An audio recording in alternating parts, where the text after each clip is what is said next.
Kwesinye isikhathi-ke ngilangazela lokulala engathi inhlamvu yelanga engangaphuma kuhlezi umnyama. Ngoba emhlabeni ngafika inhliziyo yami iminene ingangcolisekile okwasemhlabeni. Namhlanje sengikwazi ukuthukutheliswa injabulo kwantanga, ngifise ukuthatha isikhali engathi ngikhipha umphefumulo ongcono, impumelelo yakhe ingabisaqhubeka. Kuningi kakhulu nje sengiphila ngaphansi kwakho okuyincindezi engafika emhlabeni ngingayitsheni ukuthi ngingaphila nakho ekusondezedeze kwami ngikwenze ihlobo nomngane. Ngihlezi-ke ngifisa engathi ngaba segumbini lami ngedwa elobumnyama, ngilale kungabi nakukhanya, inhlamvu yelanga ingaphumi, hlezi kumnyama. Ngokuba ilapho khona umphefumulo wami othola ukuphumula nomqondo wami othola ukuthobeka uma ngabe kumnyama, amaqaphelo evaliwe.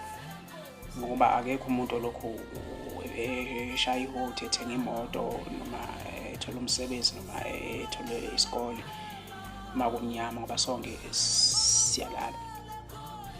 Ngiyangifisa kwesinye isikhathi ukuthi ngathi ngingalala unomphela ngingavuki ukuze kuphole umphefumulo wami, ngoba umphefumulo wami uhlezi ukhathele uma ngabe kuqala usuku uma inhlamvu yelanga.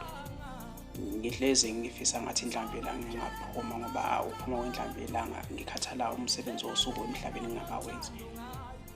Ngibonga khona-ke Nkosi ukuthi ungiphe lesi siphiwo senza ukuthi ngiphilise abantu ngey'nhlungu engiphila nazo ngaphakathi kumina. Ngoba lowo mlayezo ophuma kulowo muntu ekhombisa ukuthokoza ngikhipha ngaphakathi kumina, nami kuyanginika inkeshezana isizathu sokuthi ngiqhubeke kube khona mhlawumbe ngikuphilelayo.